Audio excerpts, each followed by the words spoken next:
This is KGW News at noon.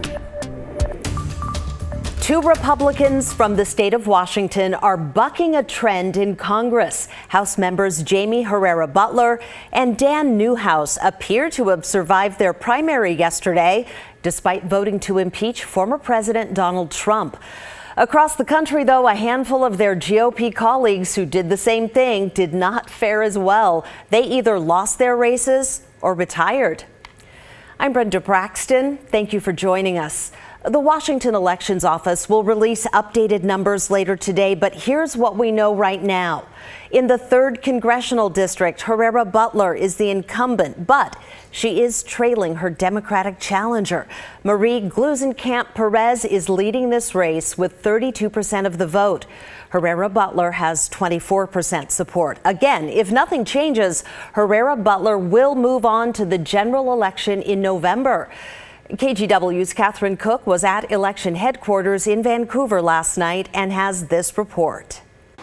Elections officials tell us this was the race that drew out voters in Clark County.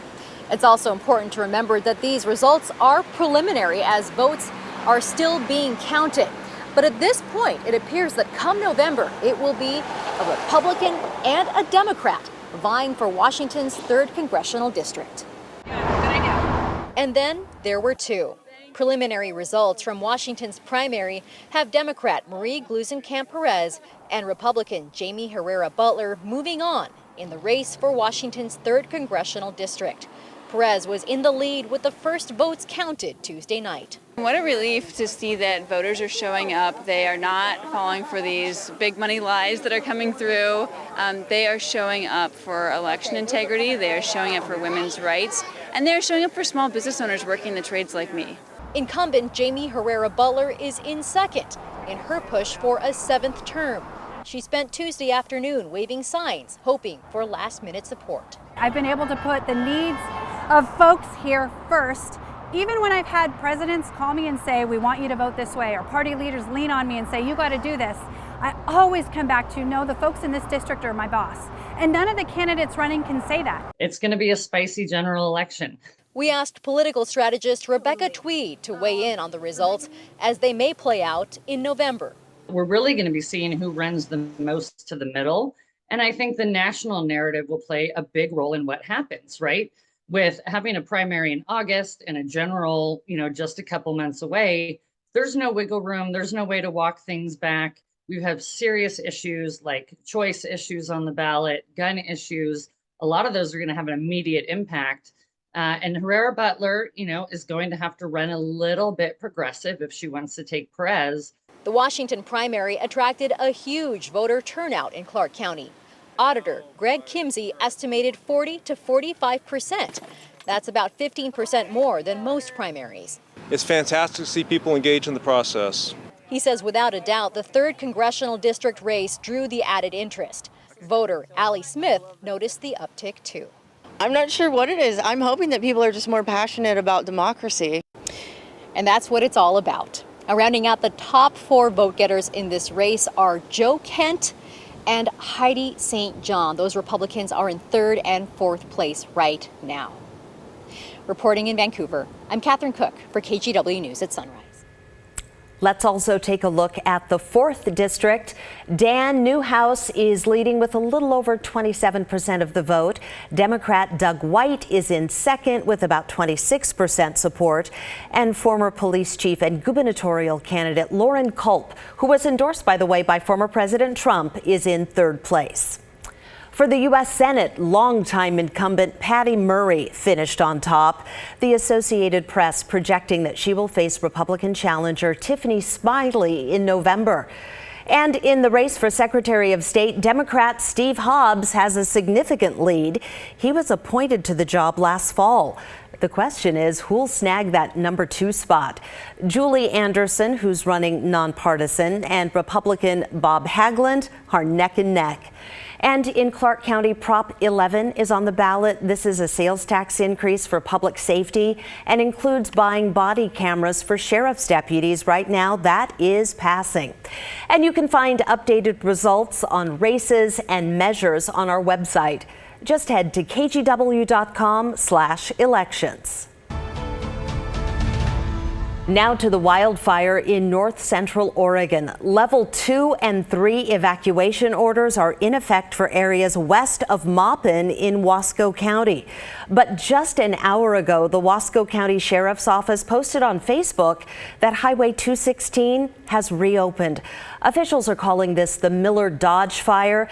It started around 1 o'clock yesterday afternoon. So far, it's burned more than 1,000 acres of grass, brush, and juniper.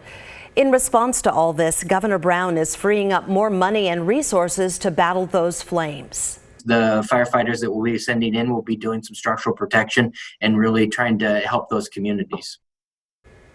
The Red Cross opened a shelter at Duffer School north of the fire. It can accommodate about 100 people.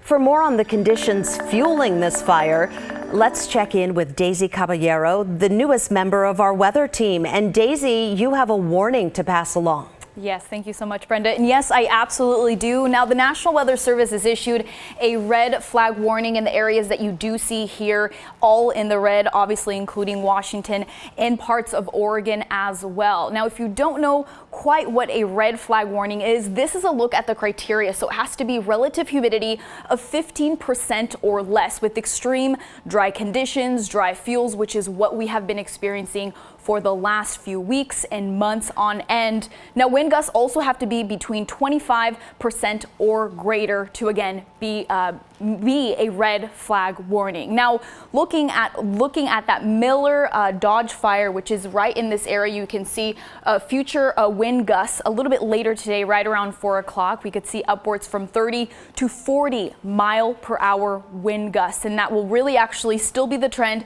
as we're looking a little bit later into the evening tomorrow, and also again they pick up in the second half of tomorrow as well. But we're also looking at the heightened fire danger that's mainly just going to be in the central eastern Oregon for us, mainly here in our state, and we're also tracking potential for thunder chances a little bit later tonight, and also temperatures will be between 90 to 95 degrees. But we'll also talk more about that 7-day forecast coming up in just a little bit. All right, we'll see you then, Daisy. Thank you. We head south now to the McKinney fire along the California-Oregon border. We're learning a little bit more about the 4 people who died. 2 bodies were found in separate homes in Siskiyou County. The other 2 were found the day before, overcome by flames, sitting in a car in a driveway. The fire has stayed about 56,000 acres, and it's destroyed at least 100 homes and other buildings. Cal Fire says lower temperatures and rain allowed crews to prevent that fire from growing. Investigators in the Dalles also releasing a little bit more information about the fire at a local marina. Officials say 5 boathouses were destroyed, 6 were damaged, and 11 were saved. 60 firefighters were there Monday evening when the fire broke out, finally getting it under control around 4 o'clock yesterday morning. The fire chief of Mid-Columbia Fire and Rescue tells us because of dry conditions on the ground, there were fears this fire would spread. We did end up with a fire to the east of us. We had embers that landed in some juniper bushes over on the freeway down beyond us here. And so it basically threatened traffic on the freeway. We had to make sure that we got that knocked down. One firefighter with heat exhaustion was taken to the hospital. No word yet how the fire started.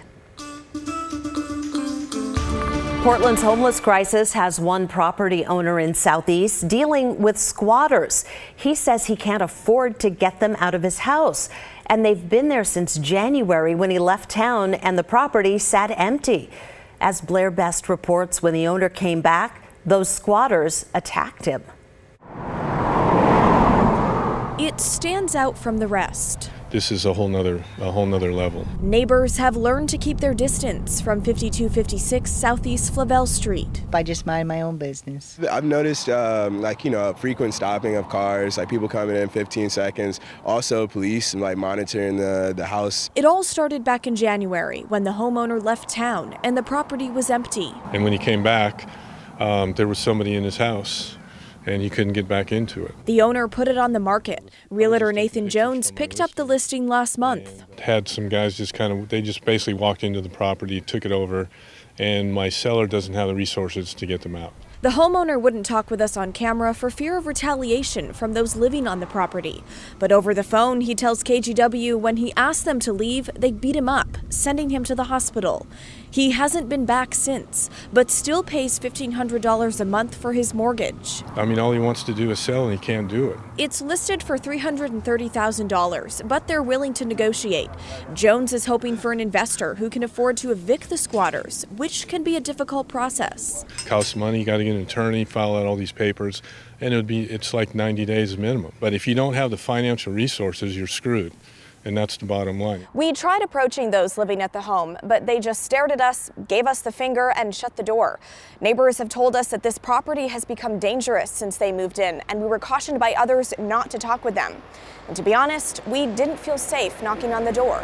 If I'm going to go up there, I would want to have some cops with me. KGW reached out to Portland police twice, but didn't hear back right away.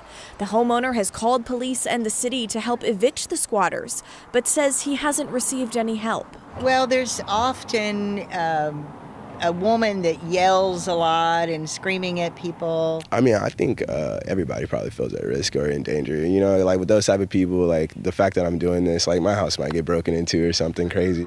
Jones is advising people not to leave their property vacant even if they have security. He says it's becoming an all too common problem where people break in and never leave. In Southeast Portland, Blair Best, KGW News.